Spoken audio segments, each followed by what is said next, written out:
The airport master plan is an essential task for this community.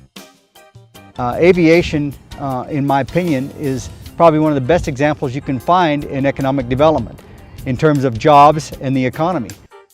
The steamboat ski area relies on our winter visitors, and a big part of that is relying on them to access the resort through the Yampa Valley Regional Airport. And I think anytime you're operating this kind of facility, that's probably the most important thing that you can do, is just to help people understand why we have it and why we do what we do. The Yampa Valley Regional Airport Master Plan process kicked off in July 2013 and will result in a 20-year plan outlining the needs and future uses of the airport. This process is important for ensuring that safe and orderly development occurs at the airport, consistent with the goals and values of the community. It will determine what facilities are needed, when they'll be needed, and how much they'll cost. The just over 50-year-old airport, built in the early 1960s, saw a growth spurt in 1966 when the 7,000-foot-long runway was paved. I guess late spring of 1966, they broke ground on a paved runway here, and in 4 months had installed a 7,000-foot runway and had their first commercial flight landing in late October of 1966. Convair 580 out of Denver, providing service with Frontier. So little piece of history there, and not much else up here on this bench at that time besides the runway. Steamboat ski area relies on our winter visitors, and a big part of that is relying on them to access the resort through the Yampa Valley Regional Airport. It's only 22 miles away from town. It's the lifeblood of who we are, and it's a big characteristic of why people come here is because of the access. By the early 2000s, the steamboat ski area had grown significantly, hitting its stride as the world-class resort it is today. Understanding that the airport is one of the first and last things visitors see when they fly into and out of the Steamboat Springs area, the community approved a state-of-the-art airport terminal in 2005. The size of the terminal was doubled. Ample vehicle parking was created, along with parking for larger commercial aircraft. Until recently, the Yampa Valley Regional Airport's 10,000-foot-long runway was the longest in the state west of the Front Range.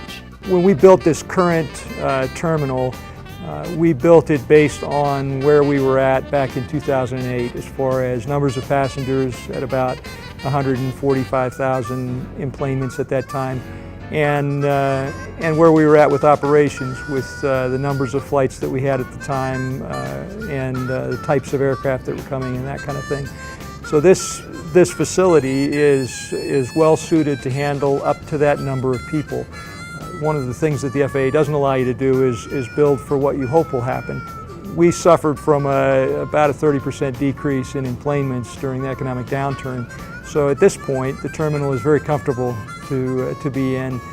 But what it has allowed us to do still is to look at it from a master planning standpoint, to look at what are the things that need to be changed, that could work better, that could be done in a more efficient or effective manner or in a less costly manner. The current airport master planning process will take about 18 months to complete. This in-depth process will analyze all airport facilities and look at how they work or don't work, as the case may be. Community input from all airport users in Steamboat Springs, in the towns of Hayden and Craig, and Routt and Moffat counties is critical. There's a robust opportunity for the community to participate in the master plan process, to be a part of that discussion and to have a voice in the future of the airport, which is really the community asset, more than just a county airport.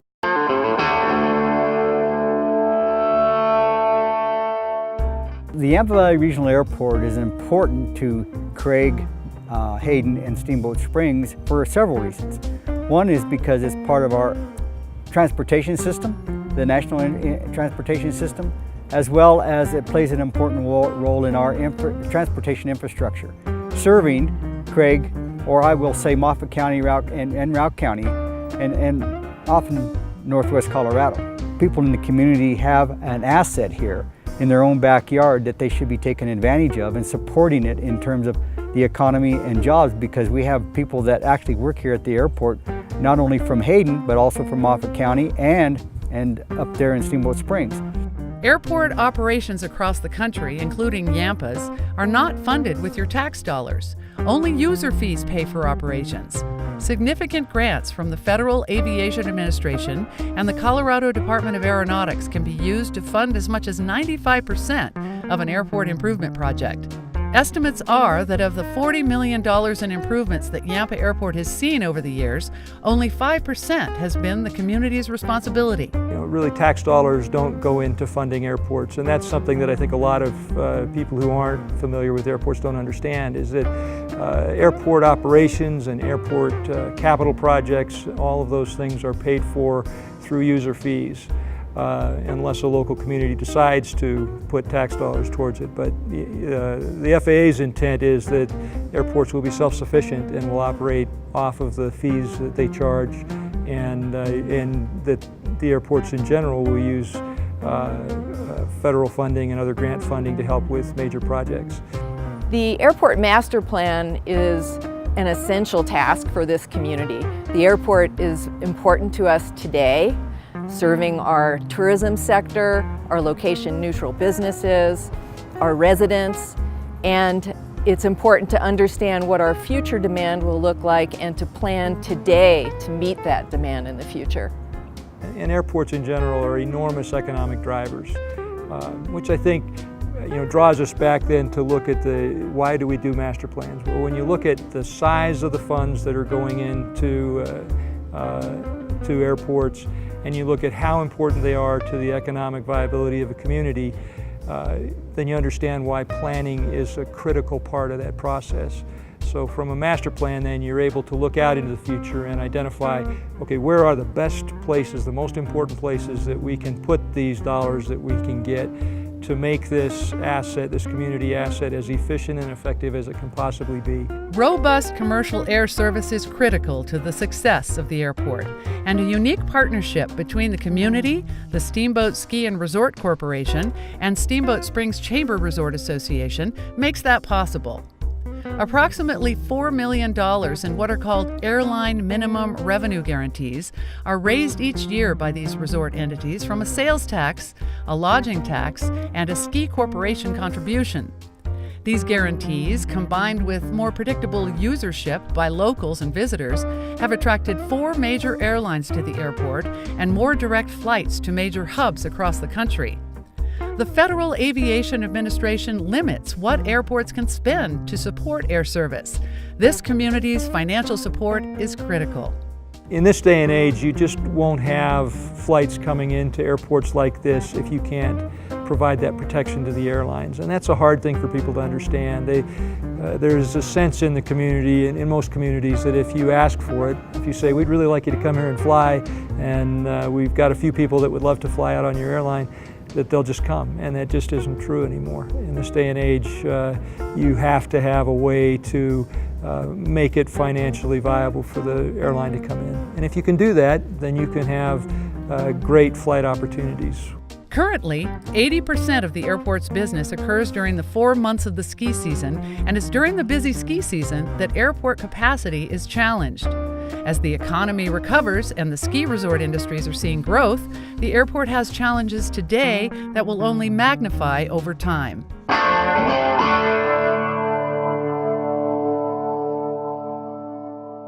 One of the things that you really couldn't have anticipated 10 years ago even, or prior to 911, was the need for the screening area for TSA. And for most airports, I think this is a challenge to be able to fit all this equipment into this small area, and then to move all the people through that you get coming through into this area in an efficient and effective manner. This has been one of the areas that's been identified during our master plan as being a pinch point.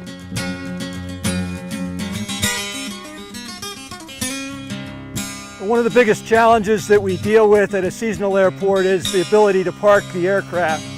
Part of the master planning process is looking at how to handle future expansion related to parking.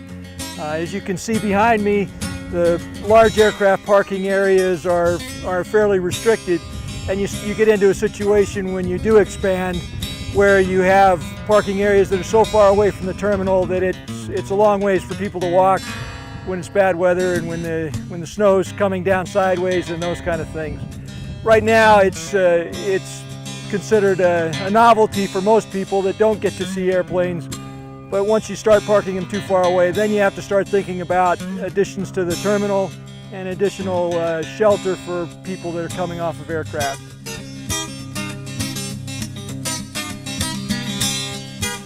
One of the things we plan for as we look to the future is general aviation growth. This is our current general aviation area, and it won't be big enough to handle future growth. So our planned development is off to the east of this area. One of the things that we look at as we look to the future are the challenges with just parking for passengers. Off to the west of us we have passenger parking. To the east of us we have commercial parking, and even short-term parking becomes a challenge as we have growing numbers of enplanements, growing numbers of passengers coming into the airport. The master plan helps us to plan for the future of that as well. One of the reasons that we do what we're doing here is to be able to help the community understand that, to go out to the community and say, here are the things that you need to understand about your airport as you're looking at, why do I want to have an airport? Why do I want to fly out of Hayden? Why do I, as a community member, need to have air service? And why should I be willing to help make sure that that's funded appropriately as a community member? And this process gives us the opportunity to go out to people in a new and different way that they maybe haven't seen before, and help them start thinking about that and help with that engagement and that education piece within the community. As the airport master planning process continues, there are no predetermined outcomes. The plan will be based on current conditions, community input, and forecasts. You can learn more about the master planning process on the Routt County website, co.routt.co.us. Take flight with the Yampa Valley Regional Airport and be a part of the plan.